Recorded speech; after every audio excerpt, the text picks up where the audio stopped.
Fall camp is here. Fall camp is a beautiful time of the year where if you're a coach, player, support staff, whatever you do, this time of the year, any kind of surface that is within range for you is an acceptable bet.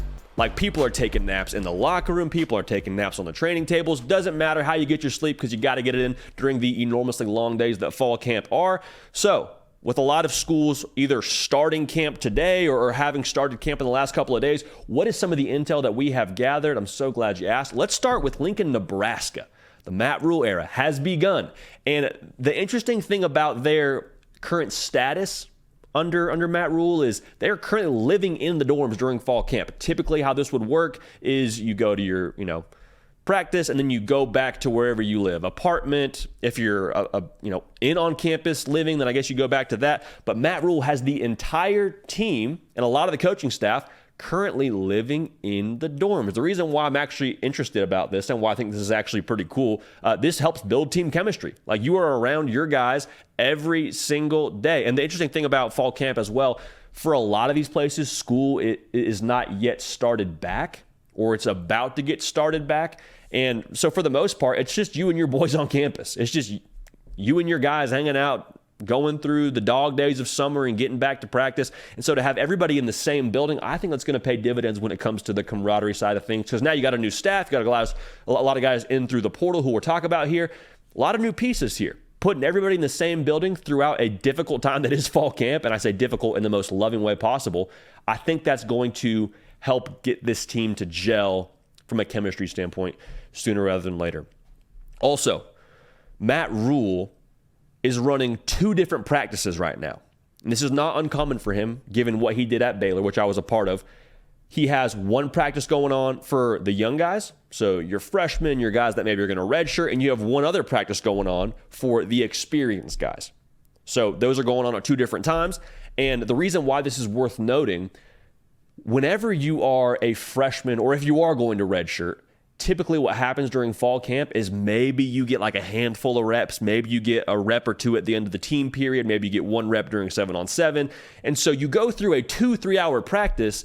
And if you're a true freshman, you just got on campus, you may have gotten like 6 or 7 reps. What's the problem with that there? You're not getting developed. You're not able to step into that system and really start to digest it because you're not doing it. All your reps are having to be mental. Matt Rhule said, well, we got some young cats that need to get developed. The best way to do that, have their own practice for those guys. So you have probably 40 or so reps for your young guys that need development, and then also getting the good work with some of the guys that you can potentially go into the fall with and be your starters. Worth noting too, if some of those young guys are balling during that young guys practice, Matt Rhule has a better sample size to say, hey, maybe we should pull him up to this practice over here. Maybe we need to take that true freshman and get him some reps right now. So I think that's worth noting. I think it's going to help them when it comes to the evaluation standpoint. They feel really good about Jeff Sims. Transfer quarterback they got from Georgia Tech. Tons of tools, big frame, a lot of experience. And the concern for Nebraska fans could be, well, where's this roster at with him? I mean, is he going to be able to be in a position to succeed? Because that was kind of the issue at Georgia Tech. Is there enough around him to be successful? And the feeling at Nebraska is, while there's some new pieces, there are some guys that have benefited from having that COVID year. So there is actually a fair amount of maturity on this roster. Jeff Sims, they feel really good about, like I just said. And a big part of his game is what he can do with his legs. But they have been very clear at Nebraska. They want to make sure they utilize him in the run game, but have it be meaningful runs. They don't want Jeff Sims taking 15, 20 carries a game. They want to use his legs when it's appropriate, but they're not calling quarterback power on 2nd and 1. Instead, they'll hand the ball to the running back and they'll get their first down and they'll keep those chains moving. So it's going to be an asset for them, but it's not going to be plan A. They want Jeff Sims to be a passer and run when it helps them. Billy Kemp, another transfer player for them, playing wide receiver. He may be the best receiver on this roster. If you watch the spring game, he showed up in a big way. He's one of those guys that you kind of just watch in 11-on-11, and he just sticks out like a sore thumb. Hey, he moves different. Hey, he separates different. Hey, he's crisp on his routes. He's a guy that I think they're going to depend on a lot this coming season. And then MJ Sherman, a linebacker transfer from Georgia. My rule of thumb is if you could play for Kirby Smart or Nick Saban on the defensive side of the ball they take a ton of pride in. If you were good enough to be on that roster, be recruited there, you're good enough for me. So they feel really good about him as well. They feel like he'll take on a very large role. And as a whole, they feel like they hit on a lot of these portal guys. And they're going to ask a lot of these portal guys to contribute for them during this season. So that's Nebraska for you. Notre Dame, they've been rolling here for a couple of practices now. And Sam Hartman, if you remember correctly, to rewind the tape, transferred from Wake Forest. He's the all-time touchdown pass leader in the ACC, played a lot of football, 6-year guy, and he got to Notre Dame. And some of the early returns on him in the spring were like, what's going on with Sam Hartman, man? It's kind of taking him a while to hit the ground running. Is Tyler Buckner maybe in this thing? They kind of go back and forth during the spring, and then Sam Hartman goes to the spring game and does what he does. They said during fall camp right now, he looks dialed in as ever. He looks like he picked up where he left off from that spring game. And the note that I heard was you could tell by what he's done at fall camp that he's been throwing to a lot of these guys throughout the duration of the entire summer. Like the timing is down. He knows where to put the football for these guys. He knows where they're comfortable catching it. He knows where they're going to be coming out of their routes. Like the timing is down pat. And that's a very good sign for Notre Dame faithful because you're going to really need that wide receiver room to step up in a big way to maximize having Sam Hartman on your roster. So you love hearing their timing's good, their chemistry's good. Jaden Thomas is an absolute grown man of a wide receiver, 6'1", 220 pounds. Tyler Horka put something out on his Twitter page of Jaden Thomas running a streak on the outside. Sam Hartman puts it up for him back shoulder, and all 6'1", 220 pounds of Jaden Thomas goes up, elevates, snags it, awkward body position, 1 foot down. That's a catch anywhere in college football.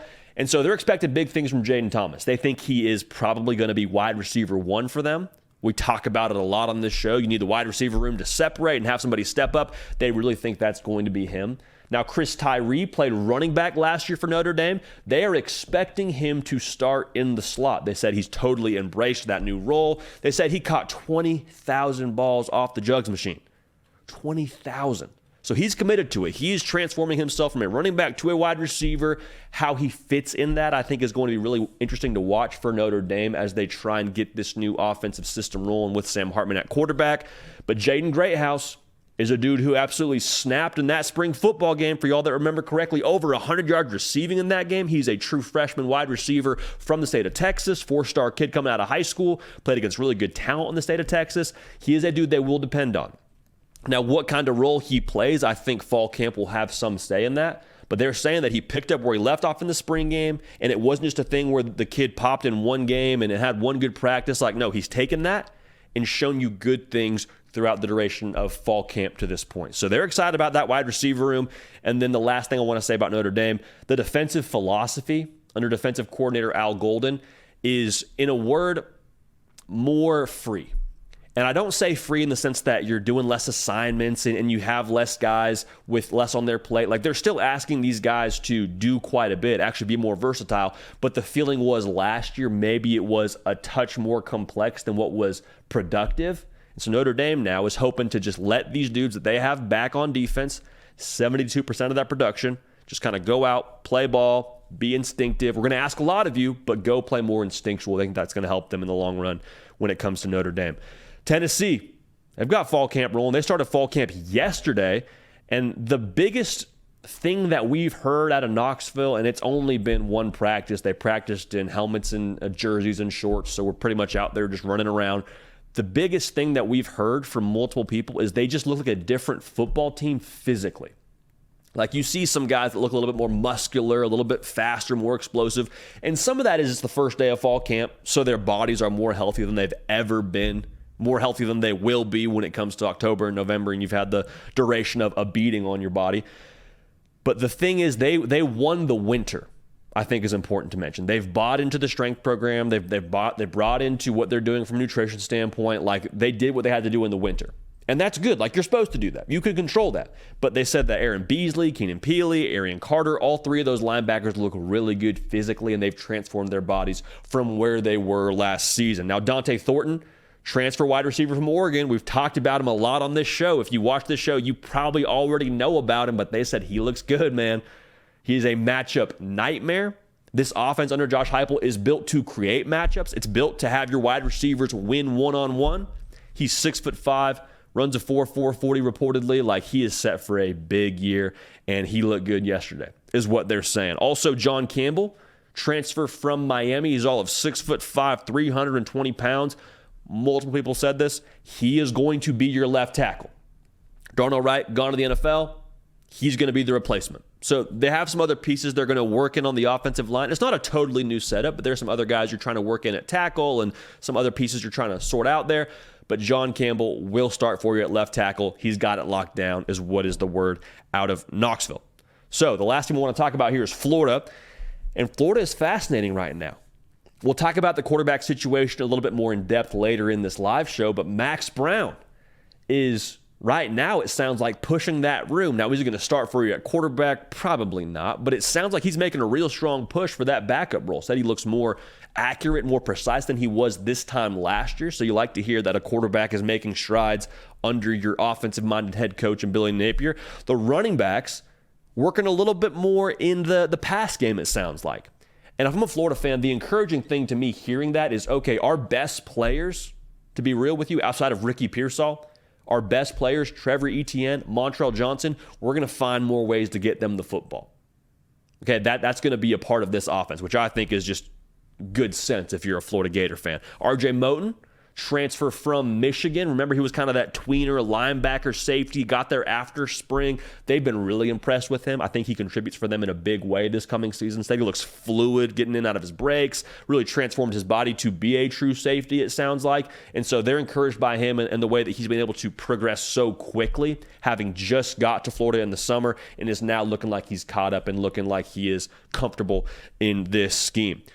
Last thing, they feel worlds better about the defensive line depth. Which, I mean, I cannot overstate the importance of this for Florida.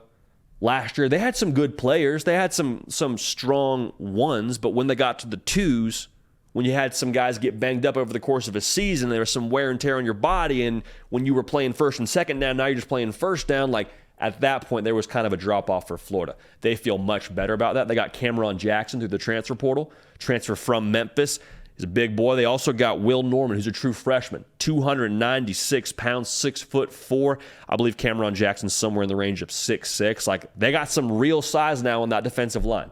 They think that's going to help be the difference maker for them to have more sustainability throughout the course of the season for the Florida Gators. So across the board, man, fall camp is on and popping. We're going to have intel for you every single show because we got a ton going on right now as we get closer and closer and head on into college football season. So make sure you're locked in, make sure you're subscribed. This will not be the last time we drop some intel on this very show. Hey y'all, thanks so much for watching. Subscribe to the channel here to make sure you don't miss an episode of The Hard Count. Also be sure to check out other videos on the On3 YouTube channel.